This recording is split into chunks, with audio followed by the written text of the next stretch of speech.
So I'm here on the site of the Lehigh Tannery in the town of Lehigh Tannery, Pennsylvania, on the banks of the Lehigh River, hence the name.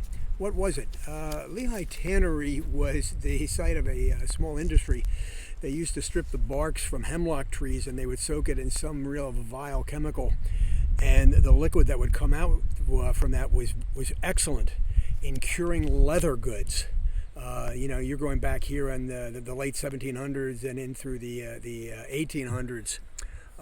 It's a rather interesting part of our American history. I wanted to kind of talk a little bit about a few things that I'm going to be doing over the next couple of weeks.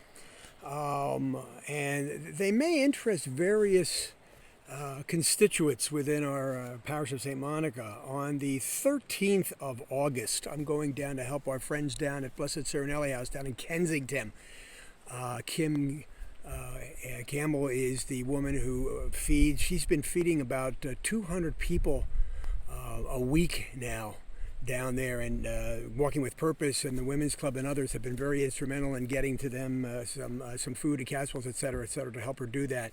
But we've really helped her out in kind of renovating the two houses that are down there. And one of the things they need right now is just some painting. So dads, moms, if you have children, not grade school, I would say high school and up, college age, and you'd really like to do something for some other people, especially reaching out to the fringes, this would be a great opportunity. We're going to meet in the parking lot at 9 o'clock. The Holy Name Society, myself, others, we're going to go down there, and we're going to be doing mostly painting, nothing really significant. But if you really want to get your children involved in something that's really good, this is one thing. That's going to be on 8/13. On August 20th, 8/20, I'm going to be leading a retreat and hike down at Ridley Creek State Park. This is for specifically for young adults, so people, let's say, between 18 and 35, 18 to 40-ish, single, married, doesn't matter. We're going to do a hike through the woods, and then after we're going to be discussing the idea of discernment, and then afterwards I'm going to be celebrating Mass.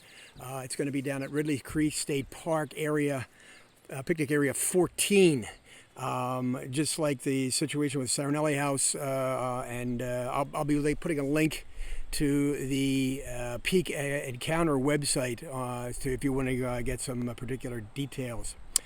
And let me see, the last thing. On September 4, they've asked me, the Donauschwaben, it's kind of a German club from Trenton, have asked me to be the main celebrant at their Mass out at the Trenton Donauschwaben. I'm going to also put some details on our link to this website, to Facebook, etc., etc. It's going to be, the Mass is going to be both in German and in English, but they're going to be serving traditional German fare. There will be German music, beer and bratwurst, and all kind of what they call in Germany Gemütlichkeit, this kind of guest friendliness. So if it's something that sounds like you would be interested in, or any of these things, either that Serenelli House Peak experiences, check the links that I have in the on this link, and let me know, and hope to see you there. So last week, Archbishop Perez visited us at St. Monica, and he was the main celebrant at the 8:30 a.m. Mass on Saturday. And afterwards, he met with the board of directors of Peak Encounter Ministries, organization that was started by Heather Makowitz. It's a young adult ministry that uses the outdoors and this experience in the outdoors, hiking, tubing, retreats, etc., to kind of have an encounter with Christ or the Creator in the midst of the beauty of creation. And Archbishop Perez had heard about it and wanted to meet with the board. And so we met last Saturday. It was kind of fascinating what Archbishop Perez said in terms of his thoughts about the Archdiocese of Philadelphia. He started with a story about Philadelphia back in the 70s, right after Vatican II. Dioceses and archdioceses around the country were in chaos. They did not know what to do. They did not know how to implement the documents of Vatican II.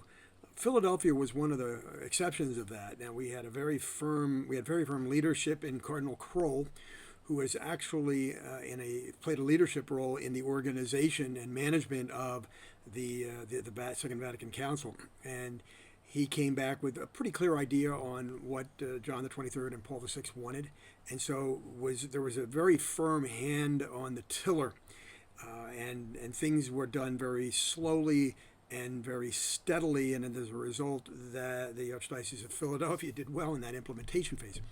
What Archbishop Perez said is sometimes our virtues can become our vices, and that slow and steady and don't change anything has really not appropriate at this time. Philadelphia needs to move quicker. Philadelphia needs to pivot. We're in a whole new situation than we were back then, and as a result, the Archbishop is looking for initiatives much like Peak, where people are taking that initiative and listening to the move of the Spirit and actually going out and doing some things. He gave an example. One of the things that he's been doing is he has staff members and people who advise him telling him about various ministries and organizations around the Archdiocese that they think might interest him. And if he sees something that's interesting, he will tell his secretary, put that on my calendar. But then he doesn't tell them that he's coming. He just shows up.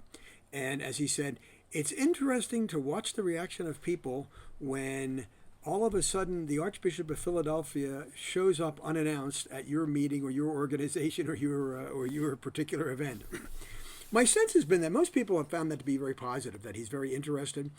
But I've told that story to a number of people, and they said he's really poking the bear. He's really sending a message out there that do not think that things are going to be the way they've always been.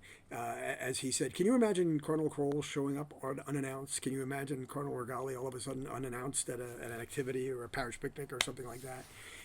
And so he's looking to shake things up a little bit. And in that regards, I think what we're doing in the parishes in terms of this call and gifted, what we did the Archdiocese did in terms of the listening sessions concerning the synod, what we're doing with called and gifted and the focus groups is exactly the type of thing that he's looking for, and he's made a mandate about it. He said, look, I want 3 priorities of each parish and 6 goals on my desk by by November, the Feast of Christ the King, and we're doing that. You go to there. We have a link prominently displayed on our parish website that goes to the focus groups, and you can see what have been the results of those magnificent conversations that we have had within our parish. But stay tuned for more.